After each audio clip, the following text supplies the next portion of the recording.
Hello students, myself doctor Yashraj Pardeshi from academy of biology. बेटा, आज के डेमो लेक्चर में हम पढ़ेंगे about the topic of plant kingdom. लेकिन उससे पहले हम कुछ स्ट्रैटेजी डिसाइड कर लेते हैं for our repeater batch 2021, that is leader batch for NEET 2021। ठीक है बेटा। तो अपना क्लास का होता है कि हम एनसीईआरटी बेस्ड टीचिंग करते हैं। ओके, पूरे एनसीईआरटी के कंसेप्ट हम कवर करते हैं। ओके, फिर दूसरी इंपॉर्टेंट बात, हमारी खुद की नोट्स है जो आउट ऑफ एनसीईआरटी पॉइंट्स रहते हैं, they are covered via our notes.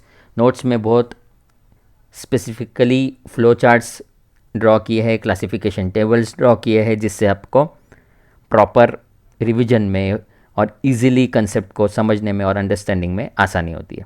ठीक है, तो line to line NCERT along with our notes, ये अपना बेसिक स्ट्रैटेजी होता है to cover the core syllabus. फिर इवेलुएट करने के लिए ऐप के ज़रिए, ठीक है, we have our own app, app ऐप के ज़रिए हम रेगुलर टेस्ट कंडक्ट करेंगे, यूनिट टेस्ट, फिर मेगा टेस्ट। मेगा टेस्ट में 4 to 5 चैप्टर्स को कंबाइन करके आपको 360 मार्क्स का पेपर रहेगा। फिर स्पेशल सेशन देते हैं हम चैप्टर वाइज, ताकि आपकी कमांड डेवलप हो हर एक पॉइंट पर चैप्टर के, आपकी कमांड डेवलप हो, इसलिए हम स्पेशल सेशन देते हैं। स्पेशल सेशन में एकदम quality MCQs, exam oriented MCQs हम फ्रेम करते हैं। रिवीजन टेस्ट होती है, ठीक है, सिलेबस ख़त्म होने के बाद कंटिन्यूस रिवीजन टेस्ट होती है यूनिट वाइज, फिर 2 से 3 यूनिट क्लब करके उस तरीके से। फिर बीच बीच में हमारी चैम्पियंस लीग होती है। 10 to 12 टॉपिक्स कंप्लीट हो गए क्या, उतने टॉपिक पर चैम्पियंस लीग।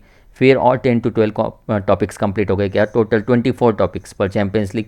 ऐसे बीच बीच में चैम्पियंस लीग चलते रहते हैं। पूरा स्केड्यूल आपको पहले ही दिया जाता है मंथली, ठीक है, और एक प्रॉपर स्पीड से हम ये सिलेबस कंप्लीट करेंगे बेटा। तो ये आपको पता होना चाहिए कि अपनी क्या स्ट्रेटजी होंगी, टेस्ट की क्या क्या स्ट्रेटजी हम अपनाते हैं। पिछले साल भी अपने मतलब नीट 2019 में 37 स्टूडेंट्स को अबोव 300 मार्क्स मिले थे बायो में आउट ऑफ 360।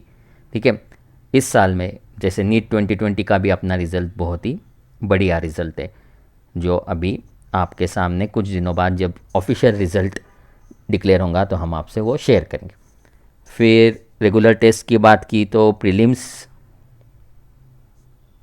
हमने इस साल ऑनलाइन प्रीलिम्स बहुत कंडक्ट किए, और हर साल भी हम ऑफलाइन प्रीलिम्स कंडक्ट करते थे। अभी due to lockdown and due to this COVID situation हमने online prelims via our app conduct किया। जो स्टूडेंट्स ऐप पर नहीं दे पा रहे थे, उनको नेटवर्क का उनके यहाँ प्रॉब्लम था, तो उनको हमने पीडीएफ बनाकर वो भी सेंड किया। ठीक है, तो प्रॉपर टेस्ट हुआ। अपने बहुत सारे टेस्ट हुए इस लॉकडाउन के पीरियड में भी for the exam going batch जो नीट 2020 जिसने अपीयर किया। तो ये सब अपना फीचर होता है। ये है अपना strategy, NCERT based teaching, own notes and regular test. ठीक है बेटा, तो फिर अपना डाउट सॉल्विंग सेशन होता है via WhatsApp as well as on phone call. फिर doubt solving session via interactive session, हम इंटरैक्टिव सेशन लेते हैं जिसमें स्टूडेंट्स अपने डाउट पूछ सकते हैं। ओके, फिर पर्सनल अटेंशन होता है, प्रॉपर गाइडेंस होता है। Being a doctor we know what it is required actually to crack this NEET, because हमने भी एंट्रेंस एग्ज़ाम से ही एडमिशन सिक्योर किया है। Okay, so we know what is the actual process. आपको फिज़िक्स, केमिस्ट्री और अपना जो सब्जेक्ट है बायोलॉजी, उसे कैसा प्रॉपर बैलेंस करना है, फील्डिंग, बैटिंग और बॉलिंग जैसा जैसा मैं हर बार क्लास में कहता हूँ। तो ये सब सेशन से अपना या ये सब टेक्निक से अपना स्ट्रैटेजी आगे बढ़ता है।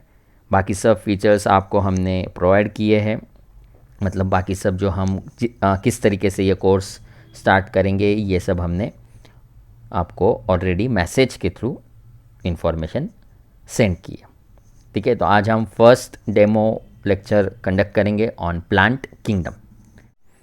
ठीक है बेटा, तो डेमो लेक्चर में हम कुछ बॉटनी के लेक्चर्स लेंगे, कुछ जूलॉजी के। तो बॉटनी में हम प्लांट किंगडम के कुछ आपको डेमो लेक्चर्स प्रोवाइड करेंगे।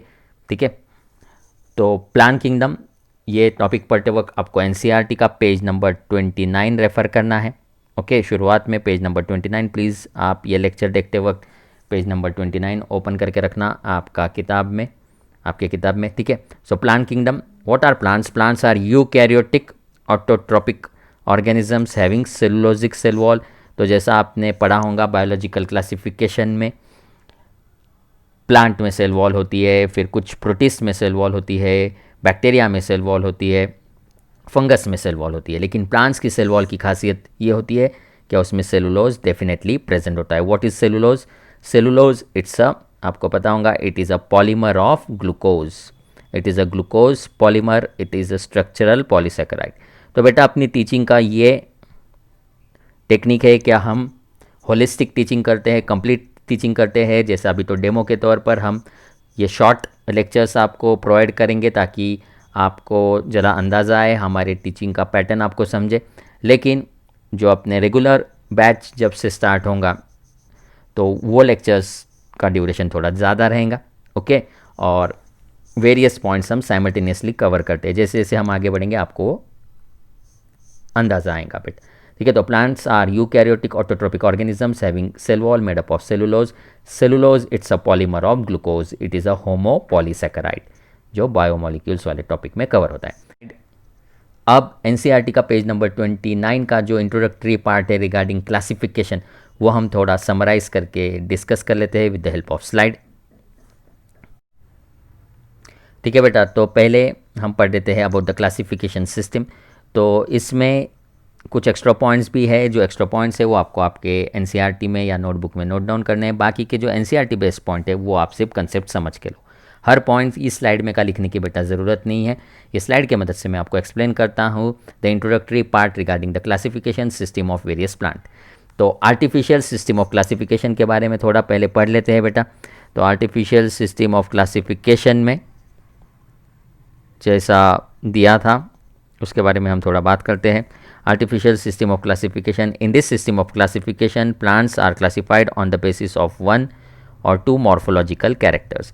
तो आर्टिफिशियल सिस्टम ऑफ क्लासिफिकेशन में सिर्फ मॉर्फोलॉजिकल कैरेक्टर्स के हिसाब से ही, ग्रॉस मॉर्फोलॉजिकल कैरेक्टर्स के हिसाब से ही प्लांट्स को क्लासिफाई किया गया, ठीक है।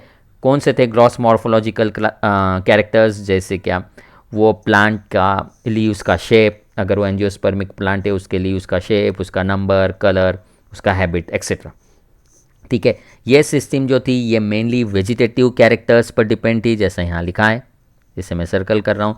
It was dependent on vegetative characters और sometimes on androecium structure. Androecium structure, you know androecium, androecium is the male reproductive part या वर्ल ऑफ द फ्लावर, ठीक है। It is present only in angiosperms. So androecium बना होता है स्टेमन से, और स्टेमन के स्ट्रक्चर, उनकी अटैचमेंट के हिसाब से कार्ल लिनियस ने जो क्लासिफिकेशन सिस्टम दिया उसे कहते हैं artificial system of classification based on androecium structure. बाकी कुछ साइंटिस्ट लोगों ने vegetative characters like root, stem और लीव्स को स्टडी करके artificial system of classification derive किया। तो बेटा आपको इसमें क्या पता होना चाहिए मेनली, उसे हम हाईलाइट करते हैं। In this system of classification plants are classified on the basis of 1 और 2 मॉर्फोलॉजिकल कैरेक्टर, ठीक है। तो इन्होंने इंटरनल स्ट्रक्चर पर ज़्यादा स्टडी नहीं किया, सिर्फ मॉर्फोलॉजिकल, ग्रॉस मॉर्फोलॉजी पर स्टडी किया। मॉर्फोलॉजी मतलब बाहर के स्ट्रक्चर पर, एक्सटर्नल स्ट्रक्चर पर स्टडी करके ये क्लासिफिकेशन सिस्टम डिवाइस किया। कौन सा? Artificial system. Karl Linnaeus, he studied the androecium structure, different type of stamens which make the androecium, and therefore NCERT writes that artificial system of classification was given by Linnaeus, ठीक है। इससे क्या होता था, इसका एक डिसएडवांटेज क्या था, क्या क्लोजली रिलेटेड स्पेसीज भी इससे सेपरेट हो जाती थी। क्या याद रखोगे ट्रू और फॉल्स वाले क्वेश्चन के लिए नीट के? What was the disadvantage of artificial system of classification? It separated the closely related species because this system was based on a few characteristic. Come characteristic consider किए, कम characters, कम features consider किए, इसलिए for example 2 species है ए और B, ये दोनों में बहुत सारी बातें सेम है लेकिन कुछ बातें अलग है। तो कुछ थोड़ी सी स्टडी के कारण ये दोनों भी एक दूसरे से अलग क्लासीफाई की गई इन दिस सिस्टम ऑफ क्लासिफिकेशन। तो यह आपको थोड़ा कंफ्यूजिंग पॉइंट है और एक बार मैं एक्सप्लेन करता हूँ। ये जो सिस्टम ऑफ क्लासिफिकेशन थी ये सेपरेट कर लेती थी closely related species, because this system was based on a few characters, few features और फ्यू कैरेक्टर्स के कारण ये एक सिस्टम इतनी परफेक्ट नहीं थी या इतनी प्रॉपर नहीं थी। लेकिन उस ज़माने में ये बहुत बड़ी बात थी, क्या प्लांट्स को क्लासिफाई करने की शुरुआत इस सिस्टम से हो गई। ठीक है, फिर इसका और एक डिसएडवांटेज क्या था, जैसा यहाँ मेंशन किया है, it gave equal weightage to vegetative and the sexual characters. मतलब एक प्लांट के वेजिटेटिव कैरेक्टर में जैसा मैंने पहले भी कहा रूट, स्टेम और लीव्स, वो और sexual characters that is the morphology of flower, the pattern of reproduction, इन दोनों फीचर्स को इक्वल वेटेज दिया आर्टिफिशियल सिस्टम ऑफ क्लासिफिकेशन में। लेकिन जैसा ऑब्जर्वेशन से पाया गया है कि एनवायरनमेंट के वजह से वेजिटेटिव कैरेक्टर्स चेंज हो सकते हैं, तो प्लांट एनवायरनमेंट के हिसाब से थोड़े वेजिटेटिव कैरेक्टर्स चेंज कर सकता है। इस कारण इक्वल वेटेज देना वेजिटेटिव और रिप्रोडक्टिव कैरेक्टरिस्टिक को, ये इक्वल वेटेज देना ये प्रॉपर बात नहीं है, ज़्यादा वेटेज होना चाहिए रिप्रोडक्टिव कैरेक्टरिस्टिक को, ऐसा रेफरेंस बुक्स लिखती है। तो ये एक डिसएडवांटेज है आर्टिफिशियल सिस्टम ऑफ क्लासिफिकेशन का।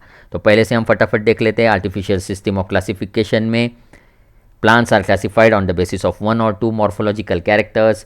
ठीक है, vegetative characters are given importance या मोर इम्पोर्टेंस या equal weightage just like the sexual characters. Okay, and androecium structure की स्टडी की कार्ल लिनियस ने, और उन्होंने आर्टिफिशियल सिस्टम ऑफ क्लासिफिकेशन दिया। ठीक है बेटा, तो जैसा हमने रिवाइज किया about artificial system of classification, Karl Linnaeus ने अपने किताब जेनेरा प्लांटारम में भी उसका मेंशन किया। ठीक है, तो आपको याद रखना है जेनेरा प्लांटारम, दिस बुक, इसमें उन्होंने इनका मेंशन किया the artificial system of classification. तो ये आउट ऑफ एनसीईआरटी पॉइंट आपको एनसीईआरटी के पेज नंबर 29 पर नोट डाउन करना है। बेटा आपको एनसीईआरटी ओपन रखनी है और वहाँ पर ही नोट डाउन करना है, ताकि आपका वहाँ पर ही एक अच्छा थ्योरेटिकल कंटेंट तैयार हो। ठीक है बेटा, तो इसके खिलाफ या इसके बाद natural system of classification develop हुआ। नेचुरल सिस्टम ऑफ क्लासिफिकेशन के क्या फीचर्स थे वो अभी हम देखते हैं। It was based on natural affinities among the organism and it consider not only the external features, सिर्फ एक्सटर्नल फीचर्स को ही उसने कंसिडर नहीं किया, but also internal factors like ultra structure, anatomy, embryology and phytochemistry. मतलब जो natural classification system था वो ज़्यादा डेवलप था, वो ज़्यादा कॉम्प्रहेंसिव था, वो ज़्यादा ब्रॉड था। It was based on natural affinities among the organism and it considered not only the external features but also internal features, जैसे ultra structure. Okay, ultra structure मतलब microscopic structure with the help of microscope of various parts of the plant. Anatomy of the plant को भी वो classification system में एक important section उसका किया और उस पर स्टडी किया गया। एम्ब्रियोलॉजी, वो प्लांट का एम्ब्रियो कैसा डेवलप होता है उस पर स्टडी किया गया। और phytochemistry that is chemistry of various plant chemicals, उस पर भी स्टडी किया गया। और ये सब कैरेक्टर्स या फीचर्स को लेकर एक क्लासिफिकेशन सिस्टम डिवाइस किया गया, जिसे अभी मैं स्टार्ट करता हूँ। उसे हम कहेंगे natural classification system to classify plants. आपको पढ़कर ही समझ में आ रहा होगा दिस क्लासिफिकेशन सिस्टम, जैसा मैं यहाँ नोट डाउन करता हूँ येलो मार्कर से, आप उसे याद रखना। It is more comprehensive, it is more developed system of classification. तो इसमें क्लोजली रिलेटेड ऑर्गेनिजम्स एक दूसरे से सेपरेट नहीं हुए और प्रॉपर क्लासीफाई किया गया वेरियस प्लांट स्पेसीज को। जैसा आपका एनसीईआरटी लिखता है, फ्लावरिंग प्लांट्स के लिए, फ्लावरिंग प्लांट्स मतलब बेटा एंजियोस्पर्म्स जो फ्लावर प्रोड्यूस करते हैं as a reproductive organs. Flowering plants के लिए ऐसा classification that is natural classification system was given by George Bentham and Joseph D Hooker. तो आपने देखा होगा इस नीट में भी लाइन टू लाइन क्वेश्चन आते हैं एनसीईआरटी में से। पिछले 2 साल से नीट में आउट ऑफ एनसीईआरटी क्वेश्चन आने का प्रमाण थोड़ा कम हो गया है, लेकिन वैसा नहीं है बेटा। ये 2 साल में भले ही आउट ऑफ एनसीईआरटी क्वेश्चन नहीं आए, लेकिन हमें एनसीईआरटी के साथ साथ आउट ऑफ एनसीईआरटी पॉइंट्स भी कवर करने होते हैं, क्योंकि यू नेवर नो। जैसा 2018 के नीट में कुछ 7-8 सवाल आउट ऑफ एनसीईआरटी थे, उसमें के 3-4 तो पूरे के पूरे ही आउट ऑफ एनसीईआरटी थे। तो कहने का मतलब आपको अपना टेक्निक क्या होगा, एनसीईआरटी के साथ साथ बाहर की जो बाउंड्री है आउट ऑफ एनसीईआरटी पॉइंट्स की, वो हम आपको नोट्स और लेक्चर्स के ज़रिए कवर करवा के देंगे, ताकि आपको कोई दूसरा किताब पढ़ना ना पड़े, सिर्फ एनसीईआरटी और अपने क्लास के नोट्स। ठीक है बेटा।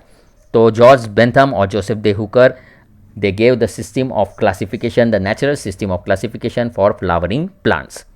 अब नेचुरल क्लासिफिकेशन या नेचुरल सिस्टम ऑफ क्लासिफिकेशन को दो इसमें डिवाइड किया है, जैसे यहाँ लिखा है, नेचुरल नॉन फाइलोजेनेटिक, जिसमें सिर्फ ग्रॉस मॉर्फोलॉजी और नेचुरल ग्रॉस मॉर्फोलॉजी के साथ साथ वेरियस इंटरनल फीचर्स भी स्टडी किए गए, जैसे अल्ट्रा स्ट्रक्चर, फाइटोकेमिस्ट्री वगैरह, लेकिन फाइलोजेनी उसमें स्टडी नहीं किया। तो natural non phylogenetic classification system में only gross morphology along with that various internal features like embryology, anatomy, जैसा हमने ऊपर पढ़ा, वो सब कंसिडर किए गए, लेकिन उसमें फाइलोजेनी नाम का कंसेप्ट कंसिडर नहीं किया। ये आपके एनसीईआरटी में मेंशन नहीं है बेटा। नेचुरल क्लासिफिकेशन के दो सब टाइप, तो आप लिख देना, नेचुरल नॉन फाइलोजेनेटिक और नेचुरल फाइलोजेनेटिक। अब नेचुरल फाइलोजेनेटिक में फाइलोजेनी को भी कंसिडर किया गया, क्रॉस मॉर्फोलॉजी तो कंसिडर किया बेटा। जो नॉन फाइलोजेनेटिक में जो फीचर्स थे ना, थोड़ा स्पीड स्लो करता हूँ, ग्रॉस मॉर्फोलॉजी मतलब उसका स्ट्रक्चर, प्लांट के रूट स्टेम लीव्स का स्ट्रक्चर, उसके रिप्रोडक्टिव पार्ट का स्ट्रक्चर, साथ ही साथ उसके इंटरनल स्ट्रक्चर, एनाटॉमी, उसकी एम्ब्रियोलॉजी, उसके केमिकल्स की तो स्टडी की।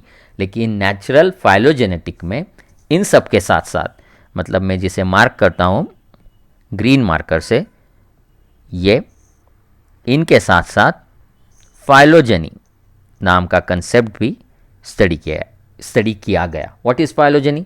फाइलोजेनी इज़ इवोल्यूशनरी हिस्ट्री या evolutionary relationship of the organism. It is based on study of organism having common ancestor. ये हम पढ़ेंगे इवोल्यूशन में। अभी के लिए आपको पता होना चाहिए फाइलोजेनी, जैसा आपने पढ़ा होगा पिछले साल, इट इज़ इवोल्यूशनरी रिलेशनशिप या evolutionary history of an organism based on common ancestor. अगर दो प्लांट है ए बी और दो ग्रुप ऑफ प्लांट है सी और डी, अगर ए और बी के कॉमन एंसेस्टर सेम है तो हम कहेंगे उनकी फाइलोजेनी ज़्यादा सेम है, और सी और डी के भी कॉमन एंसेस्टर सेम है तो हम कहेंगे उनकी भी फाइलोजेनी सेम है। ठीक है। ए और सी, अगर इन दोनों के कॉमन एंसेस्टर्स ज़्यादा नहीं आते हैं तो हम कहेंगे ए और C are not phylogenetically related. ठीक है।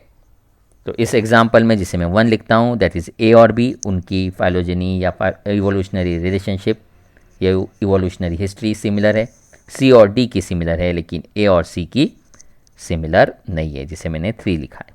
तो ये मैं बहुत फटाफट बता रहा हूँ बेटा, क्योंकि हमारा लीडर बैच, मतलब जिसे हम रिपीटर बैच को लीडर बैच कहते हैं, उनका लेक्चर है। हमें अबाउट 5 to 6 मंथ्स में ये पूरा सिलेबस कंप्लीट करना है, तो एक प्रॉपर स्पीड से हम जाएंगे। आज का डेमो लेक्चर है, तो आज तो हम थोड़ा सा रिलेटिवली स्लो है, क्योंकि हमारा और आपका फ्रीक्वेंसी अभी मैच होगा, जिससे अपनी बात होंगी, और फिर हम और थोड़ा स्पीड बढ़ाएंगे बेटा। ठीक है। तो आज का लेक्चर थोड़ा सा कंबाइन है। कंबाइन मतलब मैं टीचिंग भी कर रहा हूँ और साथ ही साथ हमारे फीचर्स, मतलब हम कैसा अप्रोच करेंगे नीट 2021 को, वो भी हम डिस्कस कर रहे हैं बेटा। फाइलोजेनेटिक का और एक वर्ड आप लिख लेना आपके एनसीईआरटी में, दैट इज क्लैडिस्टिक। ठीक है। क्लैडिस्टिक सिस्टम ऑफ क्लासिफिकेशन भी उसे कहते हैं। फिर जैसा एनसीईआरटी ने मेंशन किया है, various other branches of taxonomy are develop to classify organisms, जो हम लिविंग वर्ल्ड में भी पढ़ेंगे बेटा डिटेल में, लेकिन अभी हम इस डेमो लेक्चर में फटाफट उनके बारे में पढ़ लेते हैं। न्यूमेरिकल टैक्सोनॉमी, जिसे फेनेटिक्स भी कहा जाता है, उसमें क्या होता है, it is based on various softwares, various computers, and सभी ऑब्जर्वेबल कैरेक्टरिस्टिक को स्टडी किया जाता है, नंबर्स और कोड्स असाइन किए जाते हैं, और फिर डाटा को प्रोसेस करके हर एक कैरेक्टर को इक्वल इम्पोर्टेंस दिया जाता है, और हंड्रेड्स ऑफ कैरेक्टर्स को कंसिडर करके स्टडी करके प्लांट्स को वेरियस ग्रुप्स में क्लासीफाई किया जाता है। तो न्यूमेरिकल टैक्सोनॉमी को फेनेटिक्स भी कहते हैं, ये आपको नोट डाउन करना है बेटा। ठीक है।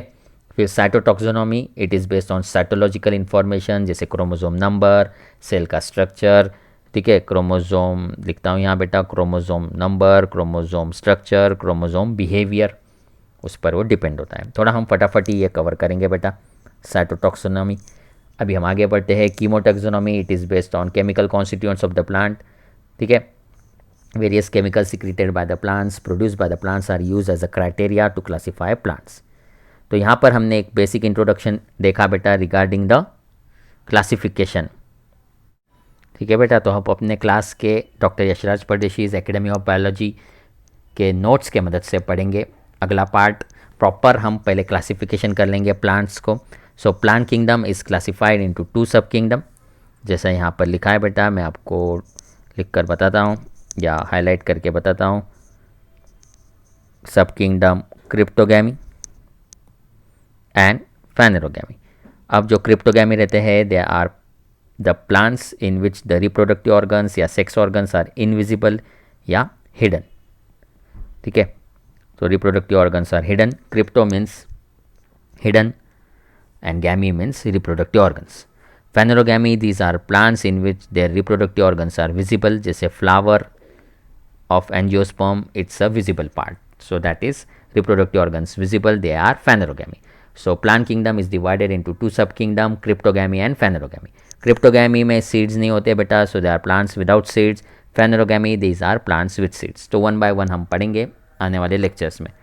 ठीक है, फिर क्रिप्टोगैमी में आपको पता होना चाहिए, it is divided into 3 divisions, thallophyta, bryophyta और टेरिडोफाइटा। थैलोफाइटा, ब्रायोफाइटा और टेरिडोफाइटा। थैलोफाइटा में आते हैं अलगी, जो हम नेक्स्ट लेक्चर में स्टार्ट करेंगे अबाउट वेरियस अलगी। और फिर ब्रायोफाइटा में वेरियस क्लासेस आते हैं, हेपिटिकॉप्सिडा जिसे हम कहेंगे लीवरवर्ट्स। ठीक है, जैसे आपने सुना होगा रिक्सिया, मार्केंशिया। फिर एंथोसेरोप्सिडा, एंथोसेरोप्सिडा को हम कहेंगे हॉर्नवर्ट्स, ये आपने बुक में नहीं दिया है। और ब्रायोप्सिडा आपको पता है मॉसिस। ठीक है, तो ये हमें याद रखना है। तो आपको टेक्निक समझ रहा है ना बेटा, कुछ पॉइंट्स हम नोट्स में लिखते भी है ताकि आपका कंसेप्ट और डेवलप हो। तो ब्रायोफाइटा में हेपिटिकॉप्सिडा, एंथोसेरोप्सिडा, ब्रायोप्सिडा। थैलोफाइटा में अलगी, अलगी में 3 अलगी हमें पढ़ना है, ग्रीन अलगी, ब्राउन अलगी और रेड अलगी। तो ये आपको पता होना चाहिए, इस टेक्निक से हम आगे बढ़ेंगे। ठीक है, अभी हम देखते हैं टेरिडोफाइटा में क्या हमें पढ़ना है। टेरिडोफाइटा में हमें पढ़ना है class psilopsida, lycopsida, sphenopsida, Pteropsida.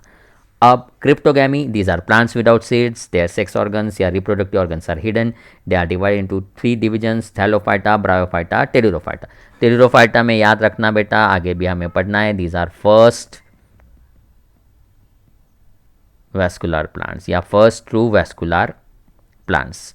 Vascular plants हम किसे कहेंगे, जिसमें जाइलम और फ्लोएम रहता है। तो इनमें जाइलम और फ्लोएम पाया जाता है, इसलिए they are called as first true vascular plants, pteridophyte. और इनमें true root, true stem, true leaves देखी जाती है। ब्रायोफाइट का एक पॉइंट आप याद रखना, जो मैं आपको रेड मार्कर से मार्क करके यहाँ लिख देता हूँ। ब्रायोफाइट को आप कह सकते हो, यहाँ लिखता हूँ बेटा, first embryophyte. Bryophytes are known as first embryophyte. तो ऐसा हम साइमल्टेनियसली कुछ इंट्रोडक्शन में कुछ बेसिक फीचर्स पढ़ रहे हैं अबाउट वेरियस डिवीजन। फेनोरोगैमी पर अभी हम बढ़ते हैं। Phanerogamy, these are plants with seeds, their reproductive organs are visible. ठीक है, फेनोरोगैमी में जिम्नोस्पर्म्स और एंजियोस्पर्म्स। जिम्नोस्पर्म्स में the word gymno means naked और sperma means seed, so these plants have naked seeds. और एंजियोस्पर्म में the word angio means enclose और sperma means seed, so this plants are having enclose seeds. तो gymnosperm में seeds are naked, इनमें ovary नहीं होती है। जिम्नोस्पर्म में आप लिख सकते हो, आपको पता होगा, ovary absent, fruit absent, flower absent. Ovary नहीं होती है इसलिए इनमें फ्रूट नहीं बनता है और इनमें फ्लावर भी नहीं रहता है। ठीक है, एंजियोस्पर्म्स में ओवरी रहती है, ओवरी के अंदर होते हैं seeds, that is ovules, ovary के अंदर seeds. So seeds are enclose with in the fruit, क्योंकि फर्टिलाइजेशन के बाद ओवरी का बन जाता है, ऑयल का बन जाता है सीड। जैसा मैं यहाँ लिख कर आपको बताता हूँ, आपको कोई कन्फ्यूजन ना हो इसलिए। इनमें पहले होते हैं ऑयल्स ओवरी के अंदर, ऑयल्स इनक्लोज इन ओवरी, जो ब्रैकेट किया है दैट इज़ ओवरी, ओवरी के अंदर ऑयल्स, और फिर फर्टिलाइजेशन के बाद ऑयल्स का बन जाता है सीड और ओवरी का फ्रूट। कुछ फ्रूट बिना फर्टिलाइजेशन के भी तैयार होते हैं, they are called parthenocarpic fruit, या आगे हम पढ़ेंगे रिप्रोडक्शन इन फ्लावरिंग प्लांट्स वाले टॉपिक। बेटा ये इंट्रोडक्शन लेक्चर है, लेकिन आप रिपीटर होने के कारण, लीडर बैच के स्टूडेंट होने के कारण आपको ओरिएंटेशन होगा, इसलिए मैं फटाफट कोई दूसरे पॉइंट्स भी कवर कर रहा हूँ। ठीक है बेटा, तो 2-3 लेक्चर में आपको पूरा अंदाज़ा आ जाएगा, आपकी और हमारी फ्रीक्वेंसी प्रॉपरली मैच हो जाएंगी। So ovules are enclose with in ovary, seeds are enclose with in fruit, in angiosperms, and angiosperms are known as flowering plants. Angiosperms को हम क्या कहेंगे? Flowering plants. ठीक है, तो मैं ये रब कर देता हूँ बेटा अभी। So angiosperms are called as flowering plants. They are the plants which produce the reproductive organs called as flower. अब जिम्नोस्पर्म्स के बारे में जैसा हमने देखा, they have naked seeds, their seeds are not enclose with in ovary. उसके important classes जो हमें पढ़ना है, सेकेडोप्सिडा, कोनिफेरोप्सिडा, जिनेटोप्सिडा। ठीक है, जो हम आने वाले लेक्चर्स में पढ़ेंगे। और एंजियोस्पर्म के 2 class, dicot, the plants having 2 cotyledons, ठीक है, having secondary growth, and monocots, the plants in which seeds have 1 cotyledon and secondary growth absent. तो ये तो बेसिक क्लासिफिकेशन था बेटा प्लांट किंगडम का, आपको इसको घर पे अच्छे से रिवाइज करना है। तो यहाँ पर हम ये लेक्चर कंक्लूड करते हैं, ख़त्म करते हैं। जैसा आपने पढ़ा, आपको एनसीईआरटी का पेज नंबर 29 और 30 पढ़ना है। 30 का फर्स्ट पैराग्राफ और सेकंड पैराग्राफ पढ़ना है। नेक्स्ट लेक्चर में हम अलगी के बारे में पढ़ेंगे। कुछ डेमो लेक्चर्स हम प्लांट किंगडम पर आपको प्रोवाइड करने वाले हैं बेटा, और कुछ जूलॉजी, बेसिकली ह्यूमन फिजियोलॉजी के कोई एक आधे टॉपिक पर हम आपको प्रोवाइड करेंगे। हम रिपीटर्स को लीडर बैच कहते हैं। रिपीट करना इट्स नॉट, मतलब ये एक हम एक चांस ले रहे हैं, मतलब आप एक चांस ले रहे हो for your better career opportunity, तो ये एक अच्छा डिसीजन है आप। लेकिन इस बार जो गलती आपकी हुई नीट 2020 एग्ज़ाम में, वो नहीं होनी चाहिए, उस पर आप ध्यान देना। और जैसे जैसे वक्त आगे बढ़ेगा हम आपको पर्सनली गाइड करेंगे। बीइंग अ डॉक्टर, हम खुद फिजिक्स केमिस्ट्री बायो पढ़ चुके हैं, क्योंकि हमने खुद एंट्रेंस एग्ज़ाम क्रैक किया है, जैसा आई ऑलरेडी टोल्ड यू। ठीक है, तो ज़्यादा आपको टेंशन नहीं लेना है, डे बाय डे काम करना है। स्पोर्ट्स में जैसा कहते हैं, जैसा क्रिकेट में हम एक बॉल को खेलने के लिए उसी बॉल के बारे में हमने सोचना चाहिए, प्रीवियस ओवर के बारे में या नेक्स्ट ओवर के बारे में नहीं सोचना चाहिए। जैसा क्रिकेट में कहते हैं, वैसा आपको डे बाय डे काम करना है। You don't have to worry. ठीक है, हम रिपीटर को रिपीटर बैच कहते ही नहीं है, हम लीडर बैच कहते हैं, क्योंकि you are more experience, you are more strong, और आप इस बार एकदम अच्छा करोगे, इस विश्वास के साथ आपको यह प्रिपरेशन स्टार्ट करनी है बेटा। Thank you students.